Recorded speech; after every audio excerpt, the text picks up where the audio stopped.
नमस्कार दोस्तों, मैं प्रवीण सर आपका तान्या एकेडमी में हार्दिक स्वागत करता हूं।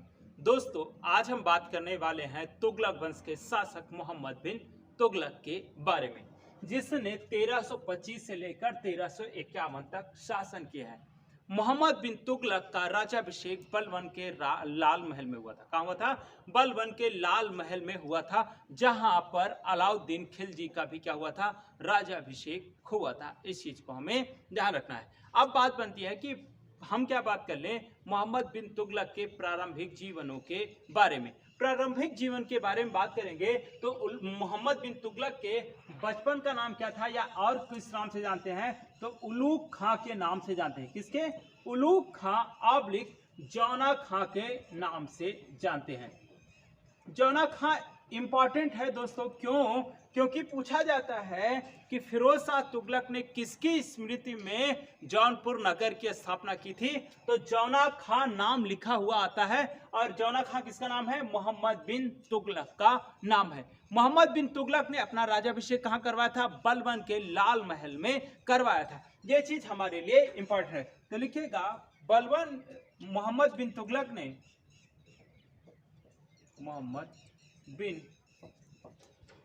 ने अपना राज्याभिषेक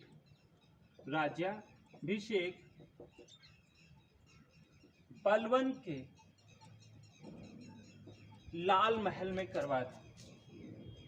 बलबन के लाल महल में करवाया। दोस्तों, ये जब शासक बनेगा तो इसे किसी के विरोध का सामना नहीं करना पड़ेगा। क्यों नहीं करना पड़ेगा? क्योंकि इसका पिता ही क्या था? शासक था। और क्या होती है अफगानपुर में? क्या होता है? लकड़ी के महल के गिर जाने के कारण क्या हो जाती है? उसकी मृत्यु हो जाती है। तो जब यह शासक बनता है तो इसे किसी के विरोध का सामना नहीं करना पड़ता है।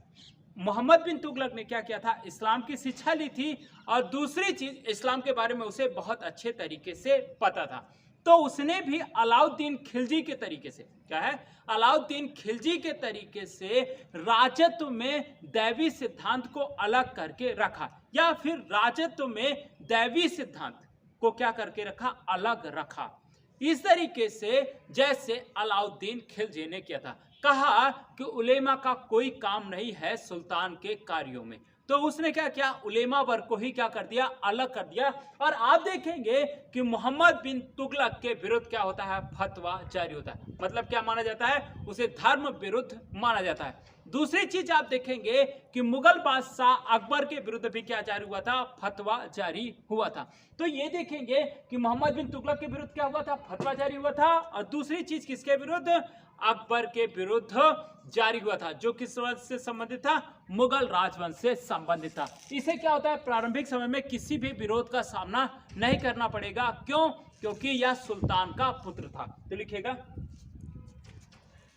मोहम्मद बिन तुगलक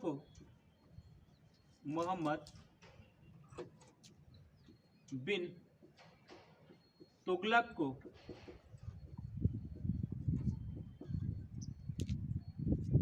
किसी भी विरोध का सामना नहीं करना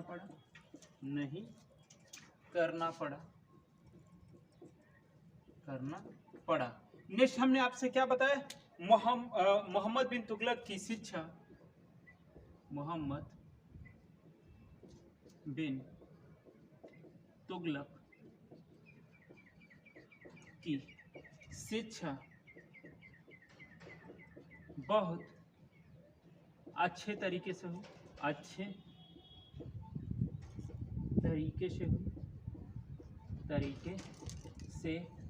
हुई। मोहम्मद बिन तुगलक को हम क्या लिख सकते हैं? एमबीटी लिख सकते हैं, क्योंकि ज्यादा लिखने से कोई मतलब नहीं है। तो क्या लिखेंगे? एमबीटी ने इस्लाम से संबंधित धर्म ग्रंथों को अच्छे से पढ़ा इसे लिख लीजिए या फिर स्क्रीनशॉट ले लीजिए।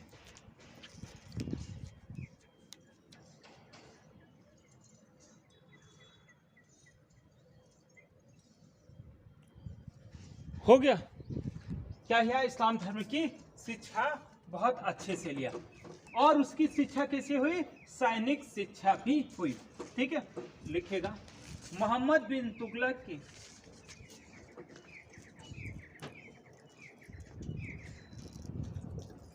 मोहम्मद एमबीटी की शिक्षा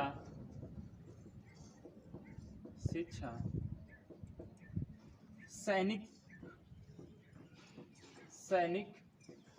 के तौर पर भी हुई यहाँ पर ध्यान रखना है कि सल्तनत काल में सबसे ज्यादा शिक्षित कौन शासक था, तो मोहम्मद बिन तुगलक ही था। तो लिखिएगा सल्तनत काल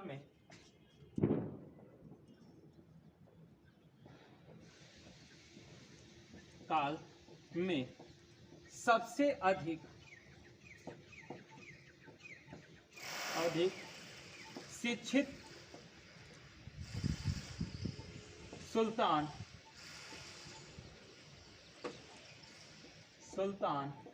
एमबीटी था। ठीक है, यहां पर ध्यान रखना है सबसे ज्यादा शिक्षित कौन था, एमबीटी था। ठीक है,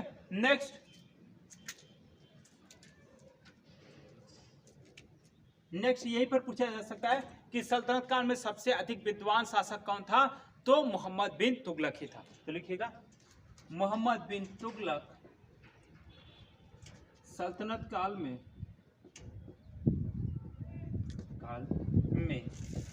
सबसे अधिक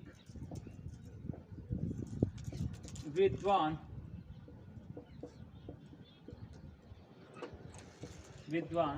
शासक था। ठीक है, शासक था। एमबीटी ने अलाउद्दीन खिलजी की तरह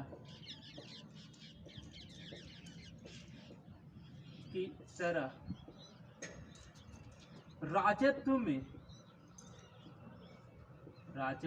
में दैवी सिद्धांत को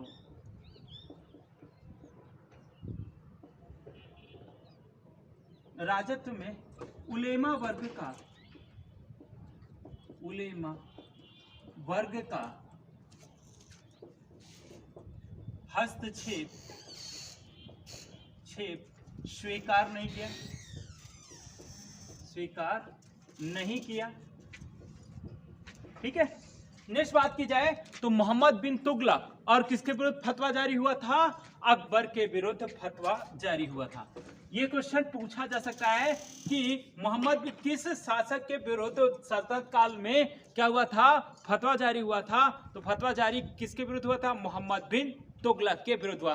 क्यों, क्योंकि वो उलेमा की बात को नहीं मानता था, और माने भी क्यों, क्योंकि वो सल्तनत काल में सबसे शिक्षित शासक था या सबसे ज्यादा शिक्षित सुल्तान था, इसलिए वो उसको बांधने के लिए कोई बोल भी नहीं सकता था। तो लिखिएगा मोहम्मद बिन तुगलक सल्तनत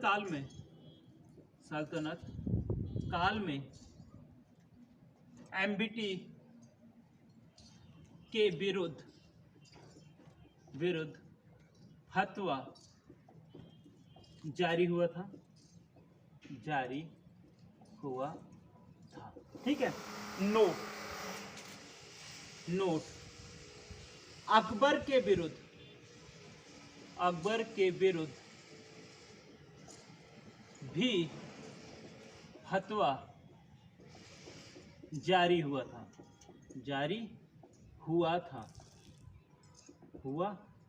और जारी करने वाले का नाम क्या था, मुल्ला याजदी। क्या था, मुल्ला याजदी ने क्या किया था, यह कार्य किया था।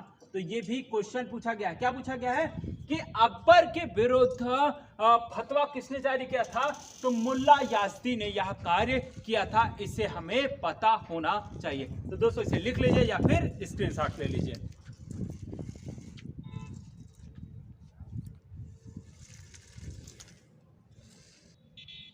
हो गया दोस्तों। अब हम बात कर लेते हैं कि और क्या क्या मोहम्मद बिन तुगलक ने क्या किया। इस्लाम धर्म वालों या उलेमा को क्या कहा कि तुम राजत्व में कोई हस्तक्षेप वो मत करो, हम जो करना है हम खुद ही देख लेंगे। जैसे क्या कहा था, अलाउद्दीन खिलजी ने क्या कहा था कि मेरा अंतिम समय में क्या होगा मुझे नहीं पता, मुझे मेरे हिसाब से कार्य करने दो। क्यों? क्योंकि मैं जो करूंगा वो जनता के हित में ही कार्य करने वाला हूं। ऐसा नहीं है कि वो इस्लाम धर्म को नहीं मानते हैं, इस्लाम धर्म को मानते हैं, लेकिन वो क्या करते हैं, अच्छी चीजों को लेते हैं, बेकार चीजों को छोड़ देते हैं। और ऐसा सबको करना चाहिए। अगर आप शासक बनते हो तो किसी एक धर्म की बात करते हो तो कहीं ना कहीं आप कार्य नहीं कर पाओगे। लेकिन यहाँ पर मोहम्मद बिन तुगलक के साथ उल्टा कार्य होता है। क्यों होता है? आप देखेंगे कि मोहम्मद बिन तुगलक सल्तनत काल में सबसे ज्यादा शिक्षित व्यक्ति था। क्या था? सबसे ज्यादा शिक्षित व्यक्ति था, लेकिन वह कार्य का संचालन ढंग से कर पा रहा था। क्यों नहीं कर पा रहा था? क्योंकि वह सबसे ज्यादा शिक्षित था, लेकिन वह व्यवहारिक राजनेता नहीं था। कोई भी कार्य कर रहा था, क्या कर रहा था?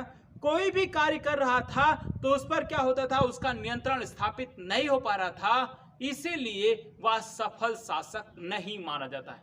मतलब आप समझिए कि आपका पढ़ा लिखा होना तो जरूरी है, लेकिन आपका व्यवहारिक होना भी सबसे ज्यादा जरूरी है। आपने ढेर सारी किताबें पढ़ ली, क्या कर लिया, इससे कोई लेना देना नहीं।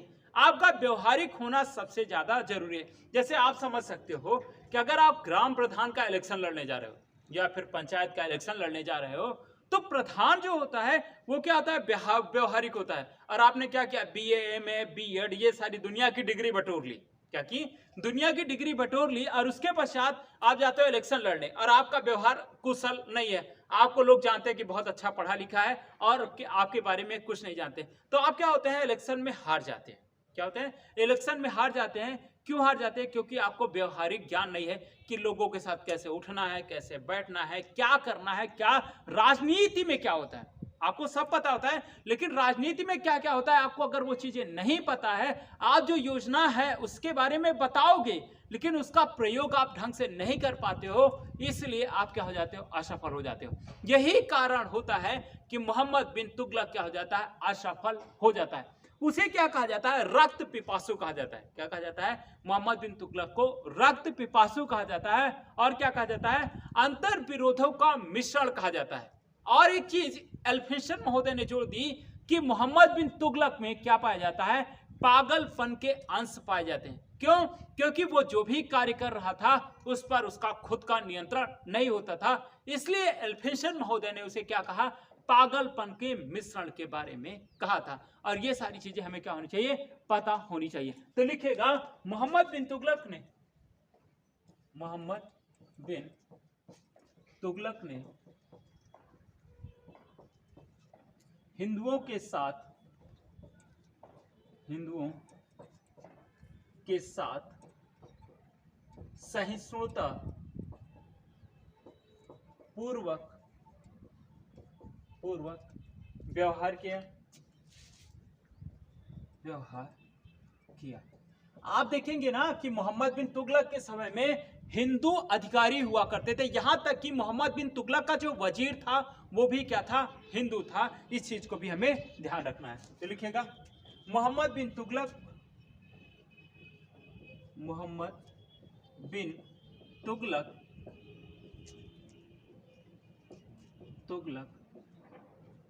शिक्षित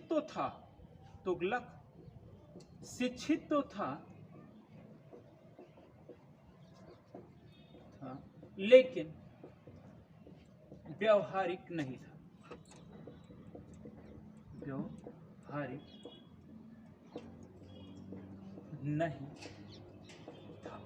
क्यों? क्योंकि उस समय जो इतिहासकार थे, बर्नी थे, इसामी थे, ये लोग क्या करते हैं, ऐसा बताते हैं कि मोहम्मद बिन तुगलक ने जो भी कार्य किया वो सही ढंग से नहीं कर पाए। लेकिन आप यही चीज देखेंगे कि बर्नी जब तक मोहम्मद बिन तुगलक शासक नहीं बनता वो क्या करता है, इसकी बड़ाई करता है। तो ये आप देखेंगे जो समकालीन इतिहासकार हैं या फिर जो समकालीन जानकारी देने वाले हैं, जैसा हमको बता देते हैं वैसा ही क्या कर लेते हैं, हम एक्सेप्ट कर लेते हैं। इसलिए क्या चीजें थी क्या नहीं, लेकिन हमें पता होना चाहिए क्या क्या चीजें रही हैं। तो ये सारी चीजें ध्यान रखना। क्या कहते हैं कि मोहम्मद बिन तुगलक शिक्षित तो था लेकिन व्यवहारिक नहीं था। मोहम्मद बिन तुगलक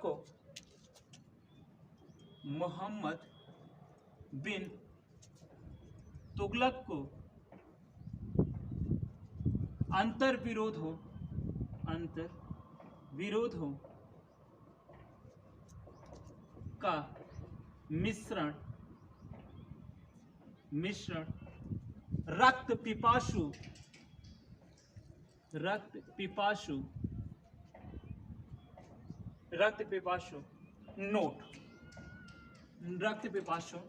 कहा जाता है।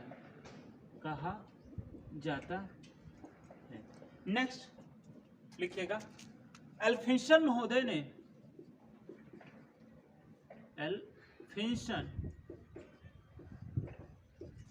ने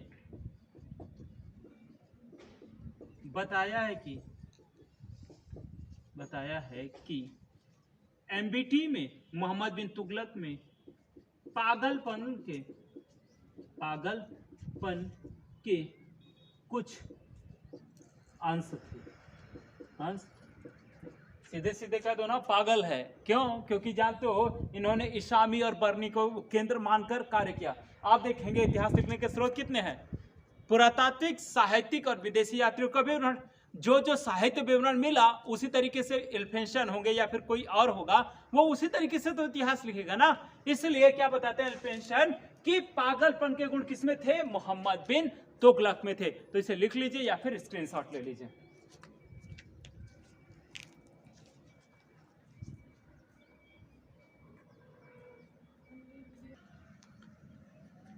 हो गया दोस्तों। अब बात कर लेते हैं मोहम्मद बिन तुगलक की योजनाओं के बारे में। योजनाओं के बारे में क्यों बात कर लें, क्योंकि इनके क्रम को लेकर बात की जाती है। मोहम्मद बिन तुगलक की जो योजना थी उसको हम क्या करेंगे, विस्तृत बातें कल की क्लास में करेंगे, लेकिन उसका क्रम हम क्या करते हैं, जान लेते हैं। पहला कार्य उसने क्या किया था, दोआब में कर वृद्धि। क्या किया था, दोआब में कर वृद्धि। मतलब दोआब क्षेत्र किसे कहते हैं, जो क्या हो, दो नदियों के बीच का क्षेत्र हो, वहां पे क्या होता है, सबसे पहले उसने दोआब कर में वृद्धि की थी। तो लिखिएगा मोहम्मद बिन तुगलक की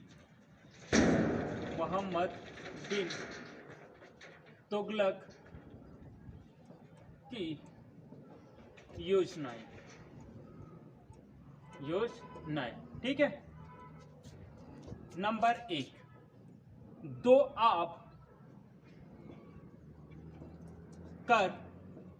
दोआब में कर वृद्धि। क्या किया था, दोआब में कर वृद्धि। दूसरा क्या किया था, इसने राजधानी परिवर्तन किया था। राजधानी परिवर्तन। तीसरा कार्य सांकेतिक मुद्रा चलवाई थी। क्या चलवाया था, सांकेतिक मुद्रा का प्रचलन। नेक्स्ट, चौथा कराचिल अभियान। नहीं, नेक्स्ट क्या है, खुरासान अभियान। क्या है, खुरासान अभियान। नेक्स्ट है पांचवा, कराचिल अभियान।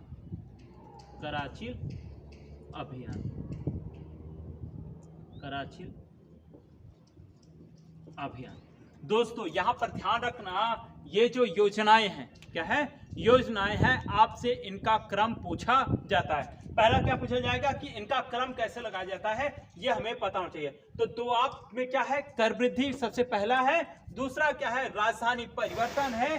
तीसरा है सांकेतिक मुद्रा का प्रचलन करवाता है। फिर क्या करवाता है, खुरासान अभियान के क्या बनवाता है, योजना बनवाता है। फिर क्या होता है, कराचिल अभियान करता है। तो ये रहा इसका सीक्वेंस, जिसे क्या करना है, आपको याद करना है। नेक्स्ट वीडियो में हम क्या करेंगे, इन सारी योजनाओं के बारे में विस्तृत बात करने वाले हैं, क्योंकि यहां से क्वेश्चन और पूछे जा सकते हैं। तो दोस्तों आप देखेंगे कि मोहम्मद बिन तुगलक जब शासक बनता है तो लगभग संपूर्ण भारत क्या है, लगभग संपूर्ण भारत किसके हाथ में होता है, मोहम्मद बिन तुगलक के पास होता है। तो उसी मोहम्मद बिन तुगलक की योजनाओं के बारे में हम क्या करने वाले हैं, बात करने वाले हैं। तो दोस्तों आज के लिए इतना ही, थैंक यू।